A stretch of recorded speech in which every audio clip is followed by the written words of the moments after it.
نحمده ونصلي ونسلم على رسوله الكريم أما بعد فأعوذ بالله من الشيطان الرجيم بسم الله الرحمن الرحيم إنا أنزلناه في ليلة القدر وما أدراك ما ليلة القدر ليلة القدر خير من 1000 شهر تنزل الملائكة والروح فيها بإذن ربهم من كل أمر سلام هي حتى مطلع الفجر. الله د نبی علیہ الصلوۃ والسلام امت لا پر رمضان المبارک کې چې څومره خصوصیات ورکړي دي، مثال په تور باندې د ورځې روزې او بیا د روزو په دغه میاشت کې د شیطانانو تړل او خپل نږدېوالی د امت له ورکول د زیاتو سجدو په بنیاد باندې لکه د تراویح په شکل کې، دغه شانتې د پیشمني په شکل کې په دې امت باندې د برکت خوراک کول، د دې امت د روژهدارو دعاګانې قبلول، نو د هغې ټولو سره سره الله دې امت له یو بله خصوصي تحفه ورکړې ده چې هغه لیلة القدر دی، د قدر شپه ده چې دا دې امت ته خصوصیت سره الله ورکړې ده. د دې امت نه مخکې بل چاته لیلة القدر دا لوی نعمت نه دی ورکړی شوی، دې امت ته ورکړی شوی دی. انشاءالله د هغې مطابق لږه تذکره کوو، چونکې دې لیلة القدر په باره کې د قرآن کریم یو جامع صورت موجود دی. د دغه صورت مختصر غونته کې ترجمه کو، انشاءالله بیا به روایاتو کې د دې فضایل بیانو. الله فرمیل انا انزلناه فی لیلة القدر، بېشکه موږ نازل کړی دی دا قرآن په شپه د قدر کې. انا انزلناه فی لیلة القدر، بېشکه موږ نازل کړی دی دا قرآن په شپه د قدر کې. د دې شپې د فضیلت لپاره دا یو لویه خبره کافي ده، لکه څنګه چې دې صورت کې مخکې نور د دې شپې فضیلتونه ذکر دي. که دغه نوم وی نو بیا دا یو خبره د دې لپاره کافي وه چې د قرآن په شانته یو عظیم کتاب الله پرې شپه کې نازل کړی دی، او د قرآن عظمت طرف ته الله په دې طریقې سره اشاره فرمایله چې الله فرمایل انا انزلناه، یقینا موږ نازل کړی دی هو دا قرآن. وس دا هو ضمیر منصوب دا راجع دی قرآن ته، او دلته د هو ضمیر شاته مرجع نشته، د قرآن ذکر نشته. نو د دې نه د قرآن عظمت طرف ته اشاره ده چې قرآن یو دومره عظیم کتاب دی او دومره عظیم الشان کتاب دی که د دې مرجع ذکر هم نه، نو بیا هم د هر یو انسان په ذهن کې دا قرآن کریم حاضر دی. نو چې دومره یو عظیم کلام الله په کومه شپه کې نازل کړ، نو یقینا دا شپه ډېره زیاته لویه د فضیلت ته دلته یو خبر ذهن کې یاد ساتل پکار دی. الله فرمایل دا قرآن منګه په شپه د قدر کې نازل کړی دی. د دې نه کم نزول مراد دی؟ موږ د علماء کرامو ناورو چې قرآن خو الله 30 کاله کې نازل کړی. نو د قرآن کریم نزول الله 2 پیرې فرمایلی دی. اول نمبر د لوح محفوظ نوالا بیت المعمور تا کم ته چې بیت العزت وی د خانه کعبې بالکل په نیغو باندې اسمان کې د پرشتو عبادت خانه ده، هغې کې الله د اول نه تر اخره پورې مکمل درې نزول فرمایو د لوح محفوظ نه. د لیلة القدر په شپه باندې علماء لیکلي چې 24 رمضانو، نو دلته نه نزول نه مراد هم هغه دی. او بیا د هغې نه وروسته الله تعالی دویم نزول د پیغمبر علیه الصلاة والسلام په زړه مبارک سره وفرمایو 30 کاله کې، یعنی 20 کاله 15 میاشتې او 14 ورځو کې. بعض علماء لیکلي دي چې دلته ان انزلناه فی لیلة القدر نه مراد ابتدا د قرآن کریم ده، یعنی چې الله د وحی سلسله جاری و فرمایله، نو دا د لیلة القدر په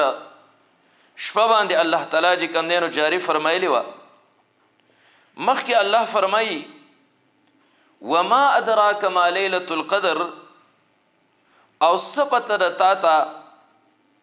چې شپه د قدر سره د دې ځای نه د لیلة القدر عظمت طرف ته بیا اشاره شوه استفهام دې کې بیا یو تفخیم راغی یعنې د لیلة القدر د شپې عزت طرف ته او بړایي طرف ته اشاره شوه لیلة القدر دا قدر شپه دې ته ولې وایي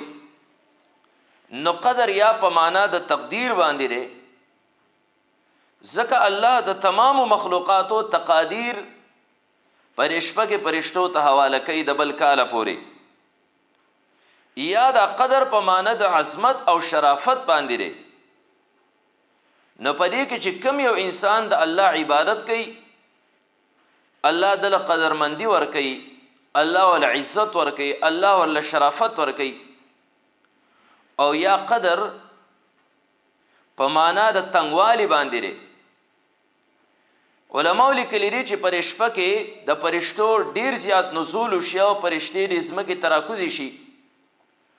نو د ځمکه د فرشتو د کثرت د وجې نه بالکل تنګ شي روح المانی لیکلي نو ځکه دې ته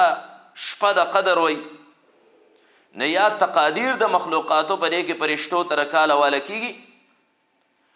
او یا د عظمت او شرافت په معنی باندې را چې عبادت کوونکې په دې کې الله تعالی عزت ورکوي شرافت ورکوي او یا معنی ده چې الله یو عزت والا کتاب د یو عزتمند فرشتې په واسطې سره په یو عزتمن پیغمبر باندې یو عزتمن امت ته نازل کړی دی ځکه دې ته لیلة القدر وایي شپه د قدر الله مخکې فرمایي لیلة القدر خیر من الف شهر الله په خپل باندې د شپې وضاحت فرمایي لیلة القدر خیر من الف شهر لیلة القدر یعنی شپه د قدر چې دا د زرو میاشتو نه بهتره ده خو هغه زر میاشتې چې په هغې کې د قدر شپه نه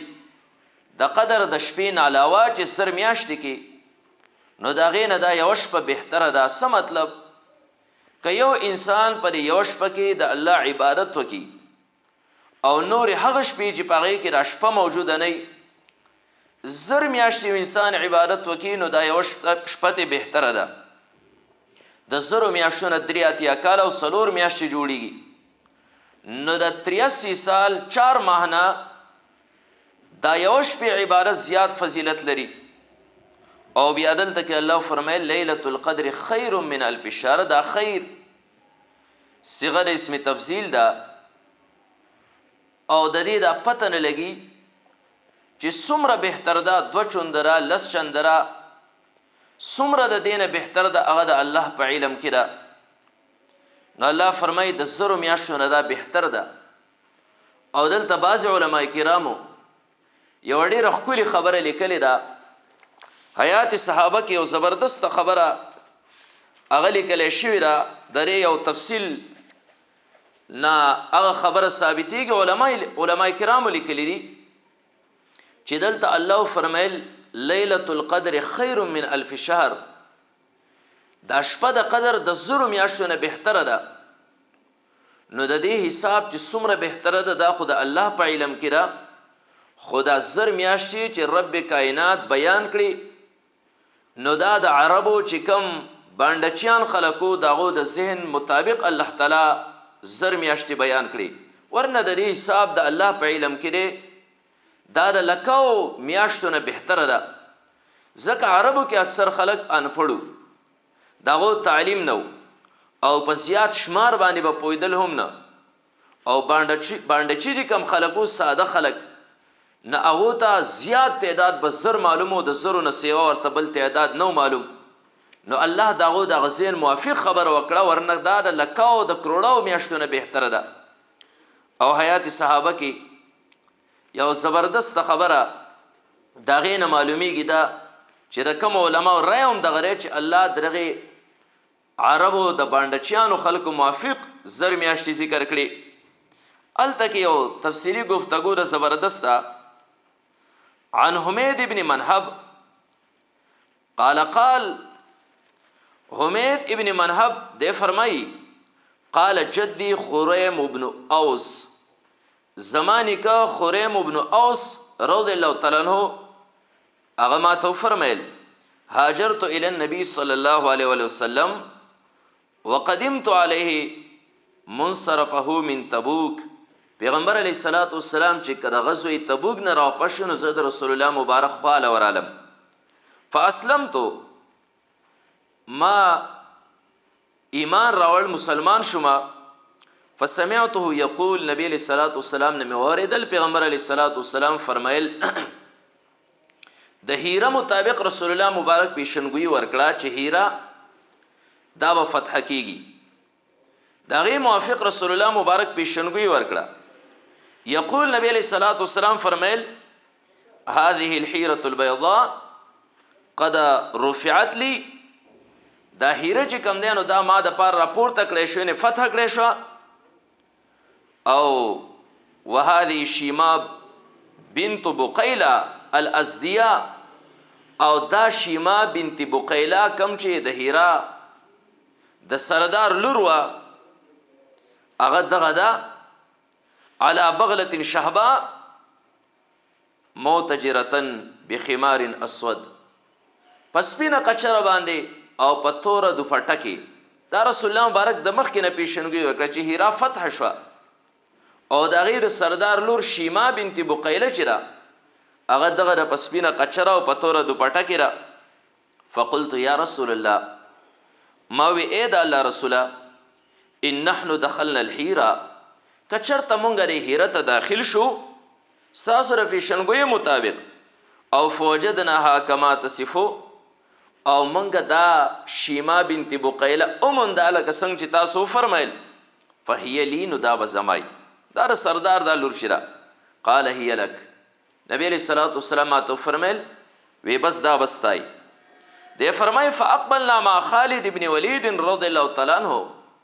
مونږ د حضرت خالد ابن ولید رضی الله تعالی عنہ سره لاړو او زمونږ اراده سوا نريد الحیره زمونږ اراده د هیره فتح کولو. فلما دخلناها کله چې مونږ د هیره ته ور داخل شو کان اول من تلقانا نوړمبه چې زمونږ سره څوک میلاو شدا څوک شیما بنت بقیلا. دا شیما بنت بقیلا وا دغه سردار لور وا او په اکه طریقې سره ته میلاو شه کما قال رسول الله صلی الله علیه وسلم علی بغلة شهباء موتجرتن بخمار اسود. څنګه رسول الله مبارک فرمایلیو اقص بنا قشر باندې ناستره او هغه تور د پټکی هغه مونږ ته میلاو شه. فتعلقت بها زری پوری ون ختم یعنی راو مینیوا. فقلت ماوی هذه وصفها لي رسول الله صلی الله علیه وسلم. دا خو نبی علیہ السلام مال مقرر کړو. فدعاني خالد بالبینه. حضرت خالد ابن ولید رضی الله تعالی عنہ زمانہ بینه او گواهان طلب کړه. وی گواهان پیش کړه کله نبی علیہ الصلوۃ والسلام دا مقرر کړي. فاتیت بها ما ورله گواهان راوړل او گواهان زما سوکو. فکانت البینه محمد بن مسلمه و محمد بن بشیر. زما گواهان چې کم دینو محمد بن مسلمه او محمد بن بشیر رضی الله تعالی عنهما دا دوانه انصاری صحابه. نفسلمها الی خالد. حضرت خالد ابن ولید رضی الله تعالی عنہ دغه شیما ما ته حواله کړه. نه چې کله ما دا قبضه کړه ونزل الیها اخوها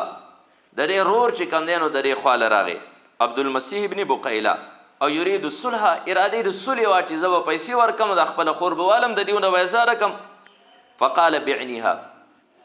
ما ته عبد المسیح ابن بقیلا وی دا شیما زما خور په ما باندې را خرڅکا. ما ورته چې در خرصو مې. فقلت لا انقصها والله من 1000. په خدای قسم د لسونه په کم باندې نه در کوم. زه خپل خبر لرازم چې بعض علماء کرام چې الله فرمایي ليله القدر خير من الف شهر. ليله القدر دا د زر میاشتونه بهتر ده. دا خو ډیر زیاته بهتر ده. خدا زر الله دا رب او دا ساده خلکو موافق چې کوم دینو دا ارشاد فرمایلی دی نو لا انقصها والله من 1000. په خدای قسم د لسونه په کم باندې نه در کوم.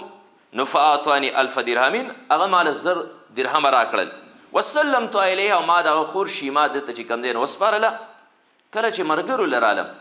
وی سری کړه شیما ما خرڅ میکړه دا غي پرور باندې عبد المسیح باندې پسو باندې خرڅ کړه. فقالوا لي ما ورته چې په زر باندې یعنی په 100 باندې ما ته د الله بنده دا خو د یو سردار لور وه د یو مالدار خور وه دا خو ډېر مالداره سړی و.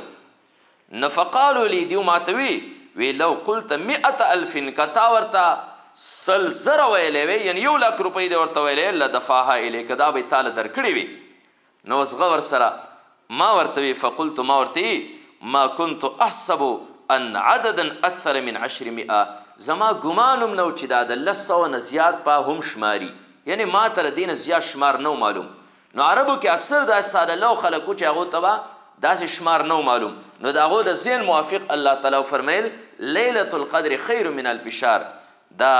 میاشت دا شپه دا د 100 میاشتو نه زیاته بهتره ده دا د هغو د ذهن موافق الله تعالی فرمیل. او مخکې الله تعالی فرمای د دې شپې نور فضیلت چې کوم دی نو فرمای